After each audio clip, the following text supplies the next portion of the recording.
رابعہ بصری رحمت اللہ علیہ کو دنیا سے گئے ہوئے 1200 سال ہو چکے ہیں، لیکن ان کا نام آج بھی زندہ ہے، رابعہ بصری۔ رابعہ بصری نہ کوئی شہزادی تھی، نہ کوئی ملکہ تھی، نہ کوئی وہ خوبصورت تھی، نہ کوئی خاندانی تھی، بلکہ عورت ہونے کے لحاظ سے ہر عیب اس میں تھا۔ ان کی عادت یہ تھی، وہ روزانہ عشاء کی نماز کے بعد غسل کر کے کپڑے بدل کے اپنے خامن سے پوچھتی آپ کو میری ضرورت ہے؟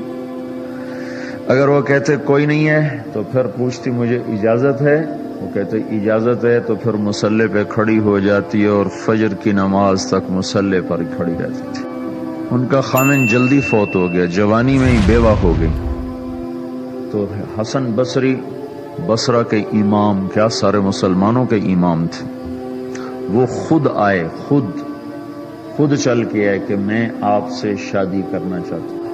وہ کوئی شادی کا شوق نہیں تھا ان کو، وہ تو اولاد کے قابل نہیں، شکل صرف ان کی نیکی اور ان کا جو اللہ سے تعلق تھا، ان کو یہ لالچ ہوا کہ یہ میری بیوی ہو جائے تو اس کی تو فعل شاید میری بخشش ہو جائے۔ تو ان کے پاس آئے، کہنے لگے رابعہ میں آپ سے شادی کرنا چاہتا ہوں، خود پیغام لے کر آئے۔ تو انہوں نے فرمایا میری 4 باتوں کا جواب دے دو تو میں شادی کر لیتا ہوں۔ کہنے لگے کیا؟ کہ یہ بتاؤ میں جنتی ہوں کہ دوزخی ہوں؟ کہنے لگے یہ تو میں کچھ نہیں کہہ سکتا۔ اچھا یہ بتاؤ جب اللہ تعالیٰ قیامت میں اعمال نامے اڑائے گا، کسی کے سیدھے ہاتھ میں آئے گا، کسی کو الٹے ہاتھ میں آئے گا، میرے سیدھے ہاتھ میں آئے گا کہ الٹے ہاتھ میں؟ کہنے لگے یہ بھی کچھ نہیں بتا سکتا۔ کہنے لگے اچھا یہ بتاؤ جب اللہ نیکیوں کو تولے گا، کسی کی نیکیاں بڑھ جائیں گی، کسی کے گناہ بڑھ جائیں گے، میرے گناہ زیادہ ہوں گے نیکیاں زیادہ ہوں گی؟ کہ یہ بھی نہیں بتا سکتا۔ کہ اچھا یہ بتاؤ جب لوگ بل سراج سے گزریں گے، کوئی پار نکل جائیں گے، کوئی نیچے گر جائیں گے، تو میں پار نکلوں گی کہ دوزخ میں گروں گی؟ کہنے لگے یہ بھی میں نہیں بتا سکتا۔ تو پھر فرمایا اچھا جاؤ مجھے تیاری کرنے دو، مجھے ان 4 باتوں کی تیاری کرنی ہے، میرے پاس شادی کے لیے وقت کوئی نہیں ہے۔ جو اللہ سے دوستی لگا لیتے ہیں اللہ دنیا ان کے لیے مسخر کر دیتے، اللہ دنیا ان کے پاؤں میں ڈال دیتے۔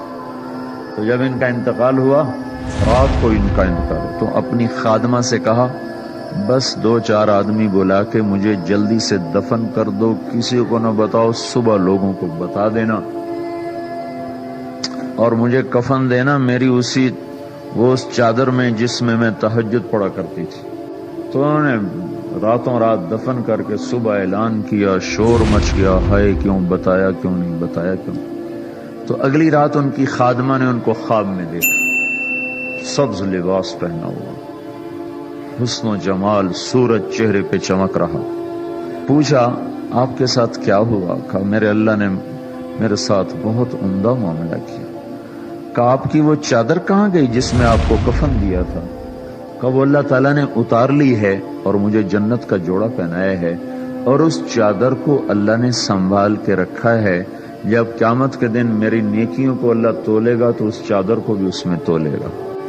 انہوں نے پوچھا منکر نکیر کا کیا ہوا؟ کہا وہ آئے تھے تو انہوں نے مجھ سے کہا من ربکی، تیرا رب کون ہے، تیرا رب کون ہے؟